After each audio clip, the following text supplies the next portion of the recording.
उपस्थित सर्व पत्रकार मित्र आणि आमचे सर्व सहकारी, आज प्रभाकर मोरेंचा राष्ट्रवादी काँग्रेस पक्षामध्ये प्रवेश झालेला आहे. पवारसाहेबांनी ज्यावेळेस स्वाभिमानातून राष्ट्रवादी काँग्रेस पक्षाची स्थापना केली त्यावेळेस विविध क्षेत्रातले मान्यवरांना त्या पक्षामध्ये सामावून घेण्याचा प्रयत्न केला आणि आपल्यालाही सगळ्यांना माहिती आहे की स्वर्गीय चव्हाण साहेबांनी, यशवंतराव चव्हाण साहेबांनी नेहमीच साहित्य, कला, संस्कृती, क्रीडा ह्या सगळ्या क्षेत्राला एक न्याय देण्याचा प्रयत्न केला, आपलंसं करण्याचा प्रयत्न केला. समाजातला तो देखील एक महत्त्वाचा घटक आहे आणि राज्य चालवत असताना ह्याही घटकाला बरोबर घेऊन जायचं असतं, अशा प्रकारचा विचार त्यांनी त्या काळामध्ये मांडला आणि त्याचंच अनुकरण पुढं आदरणीय पवारसाहेबांनी पण स्वतःच्या राजकीय जीवनामध्ये त्या ठिकाणी केलं. मच्छिंद्र कांबळीजी असतील किंवा अनेकांची नावं घेता येतील की ज्यांचे अतिशय गेल्या अनेक वर्षामध्ये पवारसाहेबांच्या त्या कलावंतांच्या बरोबर अतिशय जिव्हाळ्याचे संबंध राहिले. आणि मी पण सरकारमध्ये असताना जब्बार पटेल असतील किंवा इतर मान्यवर असतील, त्यांना फेस्टिवल भरवण्याचे काम असेल किंवा आणखीन कुठलेही कार्यक्रम असतील, त्याला मनापासून मदत करण्याचा प्रयत्न केला. मी स्वतः आणि पक्षाच्या वतीनं प्रभाकर मोरेजी यांचं मनापासून स्वागत करतो. निश्चितपणे त्यांचे कोकणामधलं काम स्वतः ते प्रॉपर चिपळूणचे आहेत आणि आपण टी व्ही चॅनलवर त्यांच्या वेगवेगळ्या प्रकारच्या मालिका बघत असतो आणि त्याच्यामध्ये अतिशय मनापासून सगळेजण त्यांना प्रतिसाद देण्याचं काम त्या ठिकाणी करत असतात, सगळ्यांना हसवण्याचं काम ते करत असतात आणि तोही एक महत्त्वाची भूमिका ते आज पार पाडत आहेत. आणि त्यांच्याच जोडीला आता संघटनेची पण जबाबदारी काही प्रमाणामध्ये त्यांनी उचललेली आहे. आज त्यांना कोकण विभागाचं अध्यक्षपदाची जबाबदारी आम्ही त्या ठिकाणी राष्ट्रवादी काँग्रेस पार्टीची दिलेली आहे.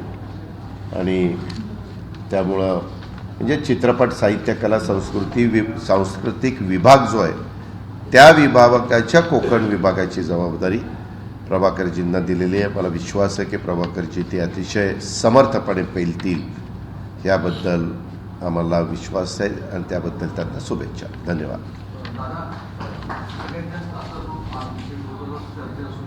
काय काय काय काय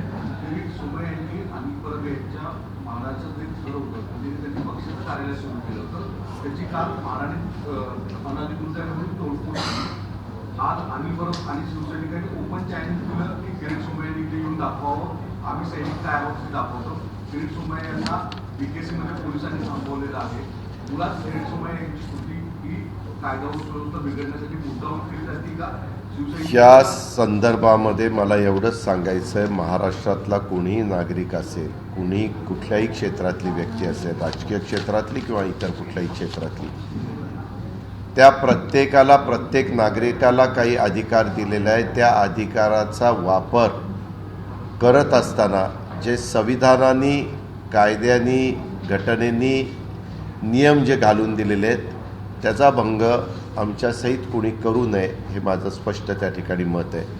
आता ही केलेली कृती योग्य का अयोग्य याबद्दल पेपर बघितल्याशिवाय, वस्तुस्थिती समजून घेतल्याशिवाय, कारण तुम्ही एकदम, मी आज सकाळपासून माझी कामं करून इथं आलो, इथं लोकांना भेटत होतो आणि तुमच्या पुढं प्रेसच्या निमित्तानं आलो. मला त्याच्याबद्दलची खरोखरीच कुठलीही पार्श्वभूमी माहिती नाही. पण मी एवढंच सांगेन, कुठल्याही पक्षात किंवा कुठल्याही ठिकाणी कुठल्याही क्षेत्रात काम करणाऱ्यांनी ह्या सगळ्या नियमांचा, कायद्याचा, संविधानाचा आदर करून जो काही अधिकार दिलेला आहे त्या अधिकाराचा वापर करावा, असं माझं स्पष्ट मत आहे.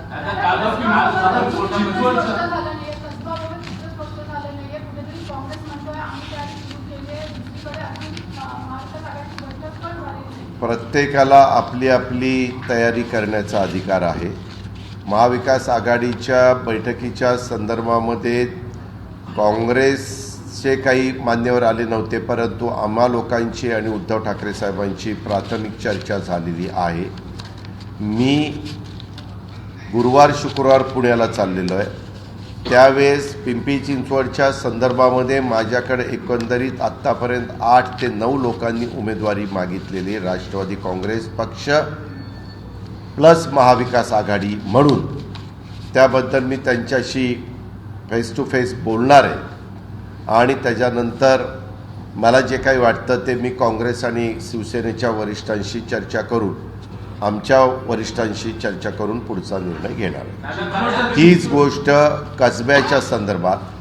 कसब्यात जसं काँग्रेस तयारी करत आहे, कदाचित पाठीमागच्या विधानसभा ज्या झाल्या 3 वर्षापूर्वी त्याच्यात आमच्यामध्ये जागा वाटपात आघाडी, तेव्हा महाविकास आघाडी नव्हती, आघाडी होती काँग्रेस आणि राष्ट्रवादी काँग्रेस आणि मित्रपक्षांची. त्यामध्ये ती जागा काँग्रेसला सोडलेली होती आणि त्याच्यामुळं काँग्रेसने कदाचित तयारी सुरू केली असेल. त्याच्याही संदर्भामध्ये मी पुण्यामध्ये गेल्यानंतर माझ्याही सहकाऱ्यांशी बोलील आणि काँग्रेसचे पण सहकारी पुण्यातले बोलायला तयार असतील तर मी त्यांच्याशी बोलू. चिंचवडसाठी माया पारणे यांना नुकताच अर्ज घेतलेला आहे. अशाकडून वरिष्ठांकडून सांगण्यात आल्यानुसार आपण हा अर्ज घेतोय असं देखील त्यांना माध्यमांशी बोलतात. मी सांगितलं ना की माझ्याकडं 8 लोकांनी उमेदवारी अर्ज म्हणजे उमेदवारी मागितलेली आहे. मी तिथं गेल्यानंतर मला महाविकास आघाडीचा उमेदवार अंतिम करत असताना मला शिवसेनेशी बोलावं लागेल, काँग्रेसशी बोलावं लागेल, आमच्या इतर मित्रपक्षांशी बोलावं लागेल. पण आता वेळ कमी राहिलेला आहे ही गोष्ट मान्य आहे.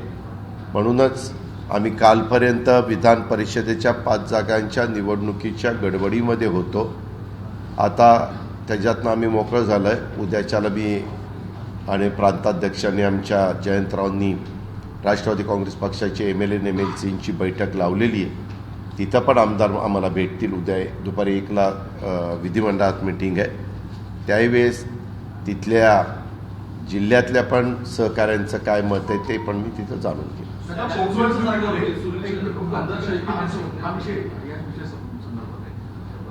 कसबा आणि चिंचवड या संदर्भामध्ये जे तिथे विद्यमान भाजपची जागा होती सत्ताधारी त्यांच्याकडनं वारंवार विनंती केली जाते की ज्याप्रमाणे अंधेरीला आम्ही विधानानंतर ती पोटनिवडणुकीला म्हणजे आम्ही निवडणूक लढवली नाही ती बिनविरोध करून दिली. मुळात महाविकास आघाडी ठाम आहे का की निवडणूक लढवावी? मी निवडणूक लढवण्याच्या करता ठाम आहे. नंबर 1. कोल्हापूरला निवडणूक झालेली आपल्याला आठवत असेल, पंढरपूरला निवडणूक झालेली आठवत असेल आणि नांदेड जिल्ह्यामध्ये देखील देगलूर विधानसभा मतदारसंघात निवडणूक झालेली आपल्याला आठवत असेल. त्याच्यामुळं हे आत्ताचं उदाहरण ते त्यांनी देणं कितपत योग्य आहे. अर्थात प्रत्येकाला आपलं मत मांडण्याचा अधिकार आहे, परंतु आम्ही त्या अँगलने अजिबात विचार करत नाही. एकाने कुणी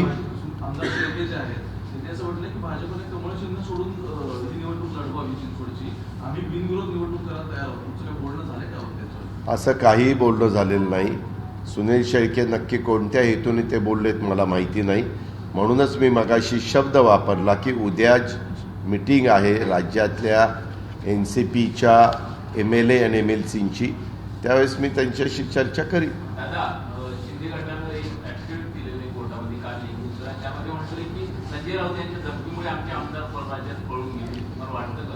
मला तुम्ही एक विचारा. मी नेहमी महाराष्ट्रात फिरताना तुमच्यासारख्या चौथ्या स्तंभाला मीडियाला विनंती करत असतो, आग्रह करत असतो. अमुक अमुक तिथं लेखी लिहून दिलं, त्याला माझ्याशी काय घेणं देणं आहे? मला काय त्याच्यामध्ये नाक खुपसायचं कारण आहे? त्यांचा अंतर्गत घरगुती प्रश्न होता, तो फार चिघळला आणि त्याच्यातनं हे सत्तांतर झालेलं आहे. आता ह्याच्याबद्दल निवडणूक आयोग ठरवेल की कुणामुळं काय झालं आणि कुणामुळं काय झालं. तो निवडणूक आयोगाचा अधिकार आहे आणि दुसरा अधिकार सुप्रीम कोर्टामध्ये. आम्ही दोन्ही ठिकाणीचे निकाल कधी मिळतायत या आशेवर आहोत की लवकर निकाल मिळावे. चिन्हाची जोपर्यंत निर्णय होत नाही तोपर्यंत मंत्रिमंडळ विस्तार रखडला जाऊ शकतो अशी चर्चा आहे. ह्या चर्चेला काही अर्थ नाही. मंत्रिमंडळाचा विस्तार कधी करायचा हा सर्वस्वी अधिकार एकनाथराव शिंदे आणि देवेंद्र फडणवीसांचा आहे आणि ह्या दोघांना वरच्या दिल्लीतल्या त्यांच्या हायकमांडनी ग्रीन सिग्नल दिला की मंत्रिमंडळाचा विस्तार होईल. दादा, बाबा बागेश्वर बाबा वीरेंद्र जी उन्होंने संत तुकाराम महाराज का अपमान किया, इस संदर्भ में आप क्या कहेंगे? त्यामध्ये बाबा बागेश्वरी महाराज कोण आहेत? वास्तविक आम्ही मध्ये पहिल्यापासून सांगतोय, महापुरुषांच्या बद्दल सातत्याने अपमान करण्याचं काम काही जणांचं जाणीवपूर्वक चाललेलं आहे आणि त्यांच्यातनं लोकांचं लक्ष विचलित करण्याचा प्रयत्न आणि महत्त्वाचे मुद्दे महागाई, बेरोजगारी आणि जे आत्ताच्या समस्या आहेत, कायदा सुव्यवस्था असेल किंवा शेतकऱ्यांचे प्रश्न असतील, इतर काही महत्त्वाचे प्रश्न असतील, हे डायव्हर्ट करण्याच्या दृष्टिकोनातनं ह्या गोष्टी केल्या जात आहेत. वास्तविक त्या संदर्भामध्ये अधिवेशन आता आमचा 27 तारखेला आहे. त्याबद्दल वेळ पडली तर कायदा देखील नवीन केला जावा असं विरोधी पक्षनेता म्हणून माझं मत आहे.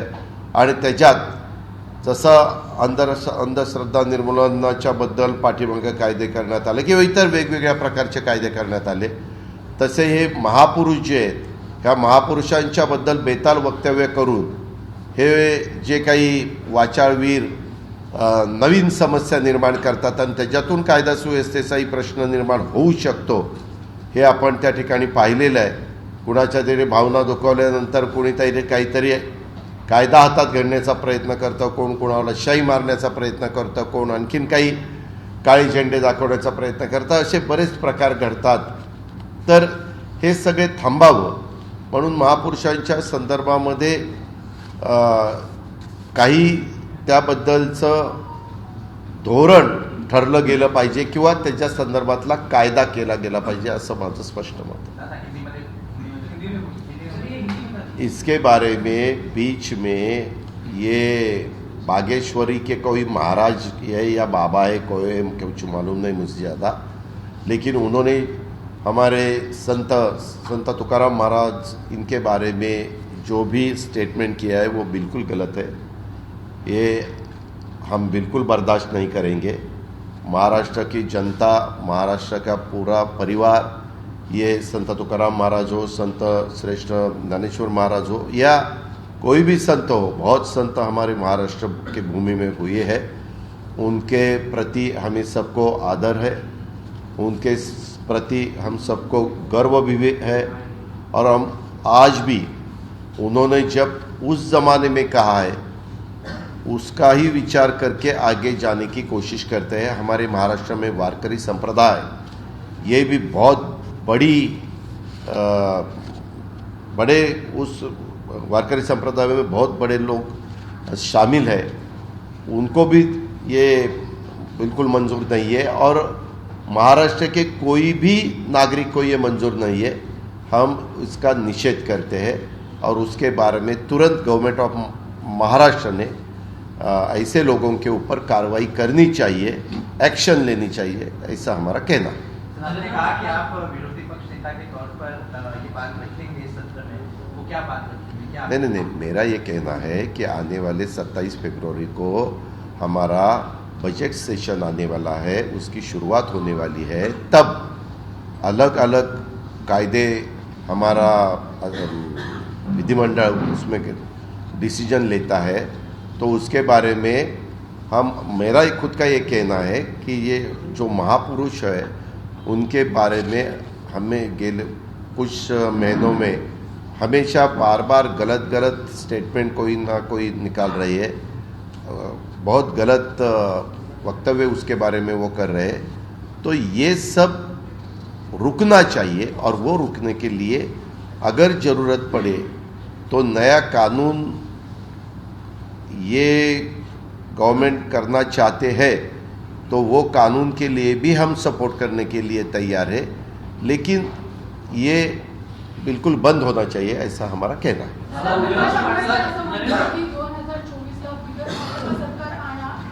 कोण म्हणणं?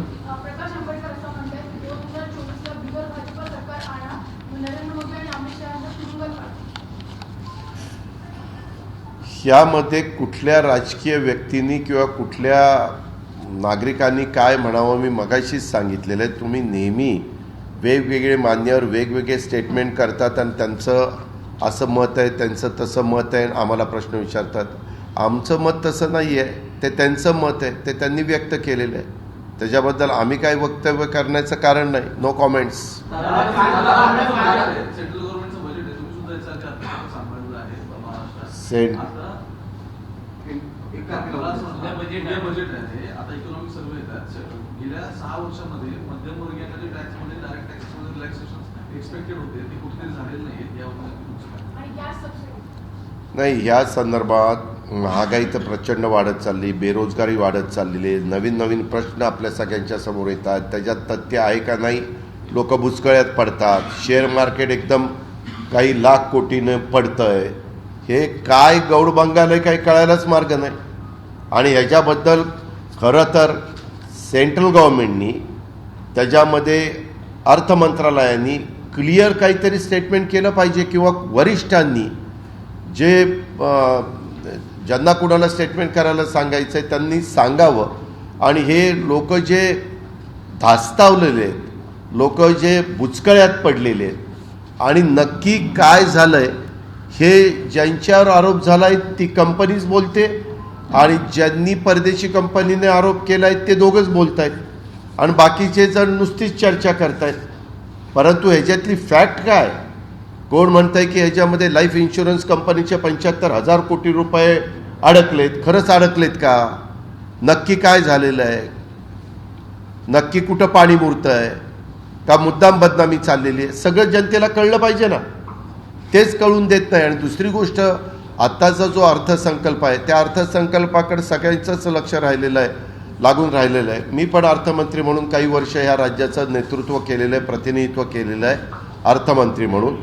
जयंतरावांनी केलेलं आहे, सुनील तटकरेंनी केलेलं आहे, दिलीप वळसे पाटलांनी केलेलं आहे. गेले 20 वर्षामध्ये 5 वर्षाचा अपवाद मुनगंटीवारांचा सोडला आणि आत्ता देवेंद्रजींचा सोडला तर आम्हीच लोक 17.5 वर्ष हे क्षेत्र सांभाळत होतं. आणि त्याच्यामुळं आमची अपेक्षा आहे की आता गॅस सिलेंडरच्या ज्या किमती वाढलेल्या आहेत, जी प्रचंड महागाई झालेली आहे, ह्या संदर्भामध्ये केंद्र सरकारने भारतातल्या जनतेला रिलीफ दिला पाहिजे. आपल्या महाराष्ट्रातले जे काही महत्त्वाचे प्रश्न आहेत ते प्रश्न उद्याच्याला रेल्वे बजेटच्या निमित्तानं निधी मिळाला पाहिजे. वेगवेगळ्या प्रकारे सेंट्रलचा वेगवेगळ्या डिपार्टमेंटचा निधी असतो तो महाराष्ट्राला मोठ्या प्रमाणावर त्या ठिकाणी मिळाला पाहिजे. अशा प्रकारची महाराष्ट्रीयन माणूस म्हणून माझी अपेक्षा आहे. केंद्र सरकारचे जे बजेट आहे किंवा रेल्वेकडून वेगवेगळे प्रोजेक्ट असतील किंवा प्रकल्प असतील याला स्थगिती दिसते का? ते नगर आणि औरंगाबाद मार्ग असेल किंवा नाशिक आणि पुण्याचा मार्ग असेल अजूनही तो प्रलंबित आहे. ह्या संदर्भात नाशिक पुण्याच्या बद्दल मी स्वतः देवेंद्रजींशी बोललोय की बाबा तुम्ही रेल्वे मंत्रालयाशी बोला. हा मार्ग अतिशय चांगल्या प्रकारचा आहे. जमीन ॲक्वायर करायला आपण सुरुवात पण केलेली आहे. नगर कलेक्टर, पुणा कलेक्टर आणि नाशिक कलेक्टर ह्या तिघांनी त्याच्या संदर्भातला पुढाकार घेतलेला. आमचं सरकार असतानाच आम्ही त्याच्या पाठीमागे लागलेलो होतो, म्हणजे हा प्रोजेक्ट लवकर व्हावा म्हणून. हा ह्या 3 जिल्ह्याला आणि एकंदरीतच नाशिक, मुंबई, पुणे, नाशिक ह्या 3ला ट्रायंग्युलरला जोडणारा खूप महत्त्वाचा ही लाईन आहे. आणि त्याच्यामुळं मला अशी माहिती जी मिळाली की रेल्वे मंत्रालयातले जे रेल्वे मंत्री आहेत त्यांचं त्याच्याबद्दल थोडंसं वेगळं मत आहे. त्यांचं वास्तविक ते सोडले तर बाकी सगळ्यांच्या ह्या प्रकल्पाला पाठिंबा आहे. सगळे खासदार आजीमाजी असतील, सगळे आजीमाजी आमदार असतील, त्या भागात प्रतिनिधित्व करणारे अनेक मान्यवर असतील, सगळ्यांचाच ह्या प्रकल्पाला पाठिंबा आहे. उद्धव ठाकरे साहेबांच्या नेतृत्वाखालच्या सरकारचा पण ह्या गोष्टीला पाठिंबा होता. म्हणून आम्ही ती कंपनी पण अस्तित्वात आणली आणि त्यांना पुढं जायला सांगितलं. कुठं स्टेशन करायचे, मला वाटतं 23 का 24 असे काहीतरी स्टेशन पण आम्ही फायनल केलेले होते. पण आता त्याच्यातून एक नवीन काहीतरी सूचना ही विद्यमान रेल्वे मंत्र्यांनी केली. रेल्वे विभागाच्या बाकीच्या पण अधिकाऱ्यांनी वगैरे सगळ्यांनी त्याला मान्यता दिली.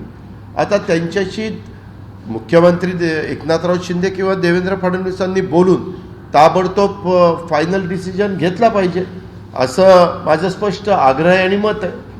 सरकार येऊन 6 महिने झाले, मात्र अजूनही गोरगरिबांची निर्णयाच्या संदर्भात येत नाही.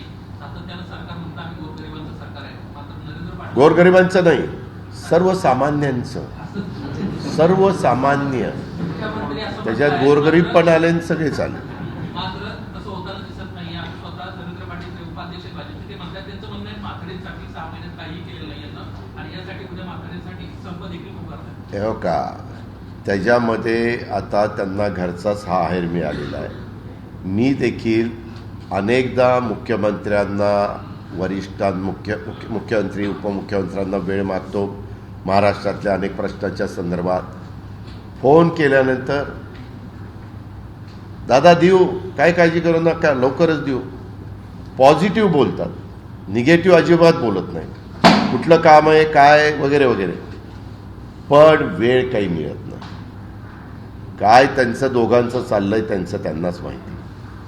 ते आम्हाला नुसतं खेळवतायत का चालढकल करतायत का वेळ मारून नेतायत हे पण कळायला मार्ग नाही. पण मी पण ह्यातल्या एका महत्त्वाच्या पदावर अनेक वर्ष काम केलेलं आहे, आत्ता 2.5 वर्ष, पूर्वी 4 वर्ष. त्याच्यामुळं साधारण कुणी महत्त्वाच्या लोकांनी वेळ मागितल्यानंतर वेळ द्यायचा असतो. आता त्या संघटना पण कामगार क्षेत्रातल्या काही काही मोठ्या संघटना आहेत. आत्ता देखील मला, आम्ही आझाद मैदानावर दादा उपोषणाला बसलो आहे, आम्हाला कुणी भेटायला येत नाही, कुठं कुठं काय काय वेगवेगळ्या प्रकारची चर्चा सुरू झालेली आहे.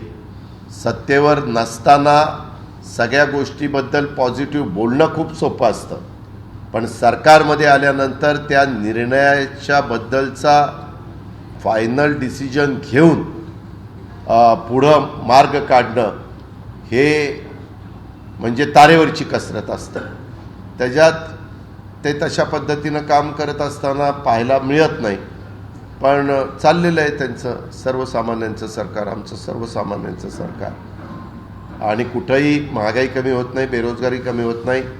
कारखानदारी जी आपल्यातनं निघून गेलेली आहे ती कारखानदारी पुन्हा आपल्याकडे येण्याच्या करता प्रयत्न होत नाही. उलट बाहेरच्याच राज्यातले मुख्यमंत्री येत आहेत आणि आपल्याच इथल्या उद्योगपतींना, आपल्याच बॉलिवूडला, आपल्याच बाकीच्या वेगवेगळ्या क्षेत्राला म्हणतायत चला तुम्ही आमच्याकडे चला. तरी आमचे सर्वसामान्यांचं सरकार शांत बसून आहे. राज्यामधल्या सर्व पक्ष खासदारांची बैठक होण्यात आली होती. आपल्या पक्षातून अमोल कोल्हे वगळता इतर कोणीही खासदार उपस्थित नव्हते. त्या ठिकाणी त्यांचं सरकारचं असं म्हणणं आहे की राष्ट्रवादी काँग्रेस, शिवसेना यांना सामान्य जनतेचं काहीच पडलेलं नाही, त्यामुळे ते अनुपस्थित आहेत. सगळ्या लोकप्रतिनिधींना, सगळ्याच राजकीय पक्षांना सर्वसामान्य जनतेचं खूप काही पडलेलं असतं. त्यांच्याकरताच ही लोक काम करत असतात. जनतेच्या करताच लोकप्रतिनिधी लोकांच्या समोर जाऊन मतं मागत असतात. त्याच्यावर हा दादांता त्यांचा चुकीचा आरोप आहे. एक झालं, हे अधिवेशनाच्या तोंडावर सगळेजण दिल्लीला गेले असताना ह्यांनी पार शेवटच्या क्षणाला मिटिंग लावली. आम्ही पण अशा प्रकारच्या बैठका अनेकदा घेतलेल्या आहेत आणि ह्या 15 दिवस किमान आधी घ्यायच्या असतात. त्याच्यामध्ये आपण एक पुस्तक काढतो की कुठले कुठले महत्त्वाचे विषय महाराष्ट्राच्या वतीनं पार्लमेंटमध्ये किंवा राज्यसभा किंवा लोकसभेमध्ये मांडले गेले पाहिजेत, कुठल्याचा तुम्ही पाठपुरावा केला पाहिजे, अशी एक पुस्तिका आपण तयार करतो. आणि शिवाय मुख्यमंत्री, उपमुख्यमंत्री आणि महत्त्वाचे मंत्री त्याला हजर असतात, अधिकारी सगळे हजर असतात, चीफ सेक्रेटरी हजर असतात आणि हे सगळे खासदार, आमदार, सगळे खासदार राज्यसभा आणि लोकसभेचे हजर असतात. पण ह्यांनी अतिशय लास्ट क्षणाला ते केलं. त्याच्यामुळे बरेच जण तिथं येऊ शकले नाही. मुद्दामून कुणी टाळलं असं अजिबात नाही. आणि आमच्या डॉक्टर अमोल कोल्हेंना ते मुंबईतच होते, त्याच्यामुळे ते तिथं जाऊ शकले. ह्याबद्दल त्यांनी जरा आधी मीटिंग घेतली असती तर जास्त चांगलं झालं असतं. डॉक्यूमेंट्री को लेकर पूरे देश में हंगामा चल रहा है. साथ ही साथ सुप्रीम कोर्ट में भी याचिका दायर की गई है कि इसके ऊपर जो लगा हुआ बैन है वो निकले. किसके ऊपर? जो डॉक्यूमेंट्री है नरेंद्र मोदींच्या बाबतीत डॉक्युमेंटरी तयार करण्यात आली बीबीसीनं, त्याच्यावर बॅन आणण्यात आलेला आहे. वेगवेगळ्या विद्यापीठात त्या दाखवण्यात आलं, त्याच्यावर वाद देखील झाला, सध्या झाला आणि मुंबई देखील या संदर्भात या संदर्भामध्ये माझं नेहमी म्हणणं असतं की आपण लोकशाहीमध्ये काम करतो. आपला भारत खंडप्राय देशामध्ये या लोकशाहीला खूप मोठं महत्त्व आहे आणि बाबासाहेब आंबेडकरांनी फार विचारपूर्वक हे संविधान आणि घटना कायदा दिलेला आहे. त्या घटना कायदा आणि संविधानाच्या चौकटीमध्ये बसणाऱ्या ज्या बाबी असतील त्या मीडियानी दाखवल्या पाहिजेत, त्या मीडियानी वृत्तपत्रामध्ये पण छापल्या पाहिजेत, लेख पण दिले पाहिजे आणि ज्याच्यातनं कायदा सुव्यवस्थेचा प्रश्न गंभीर होणार आहे, ज्याच्यातून धर्माधर्मामध्ये तेढ निर्माण होणार आहे, जातीय द्वेष निर्माण होणार आहे, समाजामध्ये दुही निर्माण होणार आहे, अंतर पडणार आहे, अशा गोष्टी आपल्या भारताला परवडणाऱ्या नाहीत आणि 18 पगड जाती असणाऱ्या तुमच्या माझ्या भारतामध्ये ह्या सगळ्यांचाच आदर केला पाहिजे आणि आपल्या सगळ्या महापुरुषांनी ह्याबद्दलचं स्पष्ट मत त्यांच्या काळामध्ये व्यक्त केलेलं आज आपण इतिहासामध्ये वाचतो आणि आज त्याच विचाराचं अनुकरण करून पुढे जाण्याचा प्रयत्न आपण सगळेजण करत असतो. नहीं, उसके बारे में मेरा इतना ही कहना है कि हमारे भारत में डेमोक्रेसी है, हम उसका आदर करते हैं और भारत देश में जो भी किसी का स्टेटमेंट हो या डॉक्यूमेंट्री हो या कोई भी न्यूज़ हो उसके बारे में अगर वो कानून के खिलाफ या संविधान के खिलाफ या अपनी जो घटना है उसके खिलाफ नहीं होगा वो तो दिखाना चाहिए. और कोई ऐसी न्यूज़, ऐसी डॉक्यूमेंट्री, ऐसा कुछ होगा तो उसके बारे में पुलिस डिपार्टमेंट ने सोचना चाहिए कि ये रिलीज़ होने के बाद अपने महाराष्ट्र के और अपने देश की लॉ एंड ऑर्डर ये प्रॉब्लम में आ सकती है क्या, उसके बारे में स्टडी करने का अधिकार उनका है. उन्होंने उसके बारे में स्टडी करनी चाहिए और अंतिम फैसला देना चाहिए. सांसद नवनीत राणा के पिताजी को शिवरी मैजिस्ट्रेट कोर्ट ने भगोड़ा घोषित किया है कि उनका जाति सत्यापन पत्र यानी कि उनका कास्ट वैलिडिटी सर्टिफिकेट फर्जी है, सामने आया है और वो समझ मिलने के बावजूद भी उनके पिताजी कोर्ट में हाजिर नहीं हुए. कैसे देखते हैं इतनी बड़ी सांसद है और या किसी के ही बारे में न्याय व्यवस्था ने कोई भी नागरिक हो उसके बारे में कुछ डिसीजन देने के बाद वो डिसीजन का आदर करना चाहिए और उन्होंने जो डायरेक्शन दिए उसी हिसाब से आगे चलना चाहिए. दादा, काही वेळापूर्वी तुमचं बजेट अदानी समूहाचे जे शेअर पडत आहेत त्याच्यामध्ये लाखो लोकांची इन्व्हेस्टमेंट आहे, शेअरमध्ये करोडो रुपयांचं नुकसान गेल्या 2-4 दिवसामध्ये होत आहे. मुळात ही एक कॉन्स्पिरसी आहे की बजेटच्या वेळेस बरोबर अशा गोष्टी घडत आहेत त्याच्यामुळे पूर्ण जो पट्टा आहे तो फायनान्स यंत्रणांना पूर्ण बसतोय. नेमकं कशा स्वरूपात त्या घटनांकडे पाहताय आणि कारण की मुंबईसारख्या आर्थिक देशाच्या राजधानीच्या इथूनच हे सगळे केंद्रबिंदू बदलले. ह्या संदर्भामध्ये म्हणूनच मी सुरुवातीला बोलताना सांगितलं की कुठंतरी लोक ह्याबद्दलची मोठ्या प्रमाणावर चर्चा देश पातळीवर करायला लागलेली आहेत. ज्या परदेशी कंपनीनं ॲलिगेशन केलं त्यांचं स्टेटमेंट आपण वाचलं, त्याच्या विरोधामध्ये ज्यांच्या विरोधात आलेलं होतं त्या ग्रुपनी देखील, अदानी ग्रुपनी त्यांचं स्टेटमेंट बऱ्याच पानांचं दिलेलं आहे, तेही आपण बघतोय. आता ज्यावेळेस ह्या दोन गोष्टी होत आहेत, एक कंपनी परदेशी आणि एक आज भारतीय नागरिक म्हणून सगळ्यात श्रीमंत गणली जाणारी व्यक्ती, ह्या संदर्भात होत असताना वित्त विभागाने केंद्राच्या ह्याच्यात हस्तक्षेप केला पाहिजे. लोकांना तुम्हाला आठवत असेल की मोठ्या मोठ्या बँकांच्या बद्दल काही वेगळ्या प्रकारच्या बातम्या आल्यानंतर फायनान्स विभागाने त्याच्यामध्ये हस्तक्षेप केला आणि एक पत्रक काढलं की लोकांनी घाबरून जाऊ नये, हे सगळं योग्य आहे, काय आहे ते सांगण्याचा प्रयत्न केला. तशा प्रकारे एवढी घटना घडत असताना का वरिष्ठ कुणीच काही बोलायला तयार नाही आहे? का त्याच्या संदर्भामध्ये सगळेजण गप्प बसलेले? सगळेजण म्हणण्यापेक्षा केंद्र सरकारची जी महत्त्वाची यंत्रणा आहे की त्यांनी याबद्दल ताबडतोब स्टेटमेंट करून वस्तुस्थिती काय ते महाराष्ट्रातल्या भारतातल्या 125 कोटी जनतेच्या लक्षात आणून दिली पाहिजे. नुसतं ही भारताच्या 125 कोटी जनतेशी संबंधित नाही, कारण ही ज्या कंपन्या आहेत त्यांचा परदेशामध्ये देखील मोठ्या प्रमाणावर गुंतवणूक आहे.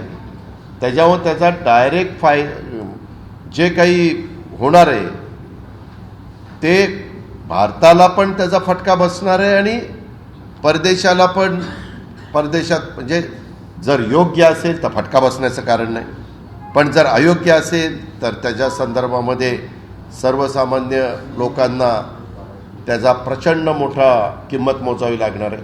म्हणूनच माझी मागणी आहे की ह्याच्याबद्दलची वस्तुस्थिती आता अभ्यास झालेला असेल केंद्राचा ह्याबद्दलचा, तर तो परिपूर्ण अभ्यास झालेला असेल तर त्यांनी स्टेटमेंट करावं आणि क्लिअर सगळ्यांना करावं. कारण तुम्ही सगळेच मीडिया पण बुचकळ्यात पडलेलं आहे, सगळीच जनता बुचकळ्यात पडलेली आहे. काही कळायला मार्ग नाही की नक्की फॅक्ट काय, ती फॅक्ट कळली पाहिजे. एबीपी माझा, उघडा डोळे बघा नीट.